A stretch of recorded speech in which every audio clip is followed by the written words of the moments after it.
Well, the whole trial was just a farce, but the verdict was the one that I had expected to be given. Do you feel that all the witnesses were brought into the case? No. Two of the witnesses were being held in protective custody in Sheriff Strider's jail in Charleston. My first reaction when I saw that they come in and said not guilty was unbelief, anger, revenge. And one of the reasons that I went back home was we had two guns. I just had the idea, hey, we could fight it out. My only problem was there was no gun for me. But I wanted revenge. I carried a chip on my shoulder for many years.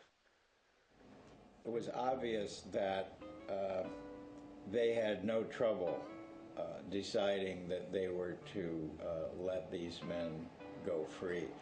And I later heard that, in fact, the reason it even took an hour, or whatever hour so it took, was that they simply were trying to be correct about the way they delivered their answer. But the answer was a foregone conclusion.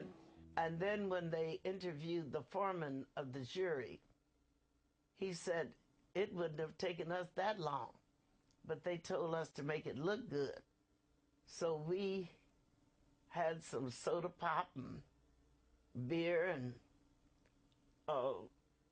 waited a little while, and then we came back with our verdict. You never expect anything but for them to be acquitted, because that's Mississippi during that time. When they acquitted Marlon and Bryant, it crushed my dad. He just couldn't take it anymore. He came home that day and said, "Boys, we got to leave. Can't stay here."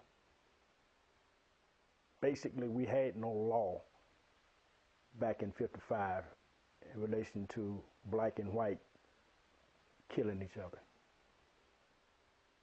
Mr. Wright, the trial has been over for a week now.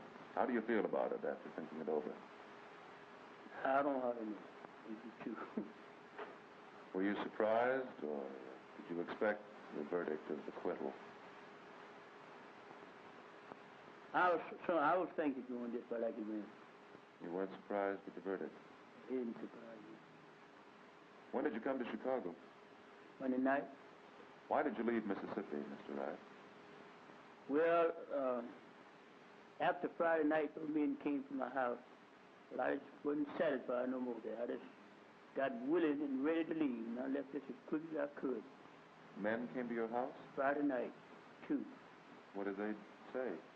Well, I've gone to bed, and I got restless through the night, and I got up and got in my car and went out to the church and stayed all night in the car. And a friend of mine told me that he was passing going home, said the car drove up in my yard, and 2 white men was in it.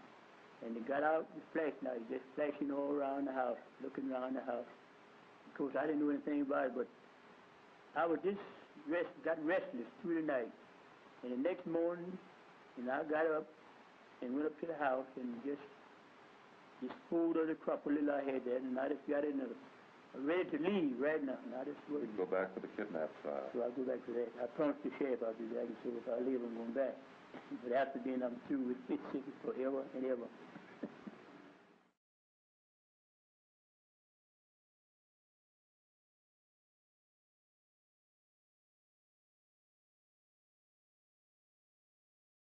There are 2 kidnapping statutes in Mississippi.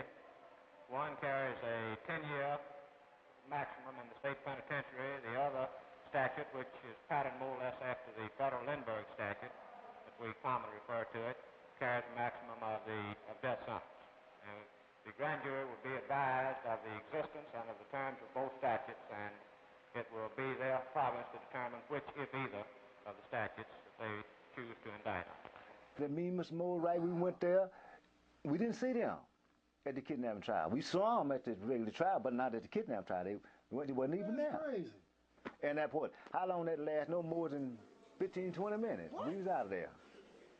The LaFleur County, Mississippi grand jury at Greenwood adjourned just a short while ago and did not return an indictment in the Emmett Till kidnapping case. That's the only comment I'm authorized to make at this time. You got him on kidnapping. You're looking at him. How can you say not guilty? I'm Sidney Carlton of Sumner, Mississippi, one of the lawyers for J.W. Milam and Roy Bryant. Represented them in the murder trial recently in Sumner, Mississippi. I've just received information that the grand jury of Lafleur County returned a no true bill against them with the charge of kidnapping of Emmett Till in Lafleur County. Frankly, I think that this is a result primarily of the interference in Mississippi and Mississippi affairs by outside interests, and a result of the NAACP and their activities in trying to make something big out of just an ordinary criminal affair in Mississippi. After the trial some 5 or 6 weeks ago now, we're still receiving in the Daily Mail threatening letters from all over the United States saying that justice was not done when no fair-minded jury in New York, Chicago, Detroit, San Francisco, or anywhere else would have convicted these two men on this scanty evidence which was produced.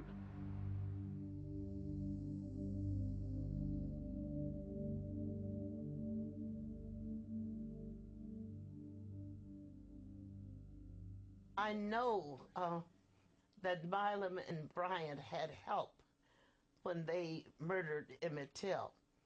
Number one, they recruited a black boy,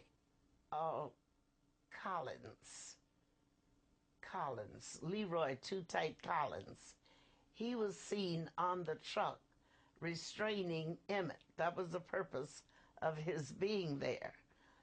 And I heard later that he told the two men that he was having difficulty restraining Emmett, and they stopped and picked up another guy. At the time of Emmett Till's death, I was 13 years old. And me and my friends was walking down the streets, and we walked up and to the truck that Too Tight and Jimmy Lee was washing out. And I asked him what was the blood from, and he told me that it was from a deer they killed that night. But later on, I found out that it was not a deer. It was Emmett Till's blood. J.W. Milam told my father they went, picked Emmett Till up, and they was going to kind of like rough him up or beat him up a little bit and let him go. That was his story. But Roy and Kimball really beat him bad, and things just really got out of hand. That was his story, but we know better. And beat him up so bad till he asked Leroy Too Tight Collins and gave him the gun and told him to shoot him and get him out of his misery. My name is Henry Long, and I was supposed to have been involved with Emmett Till murder, but I wasn't. And I still can't figure out why they would have me involved in that. And I know nothing about it, no more what was told. This woman named Mary, she came up, she said, y'all heard about what happened last night? I said, no. And they said, yeah. I said, J.W. and them went over to Montes and killed a boy and put him in the river.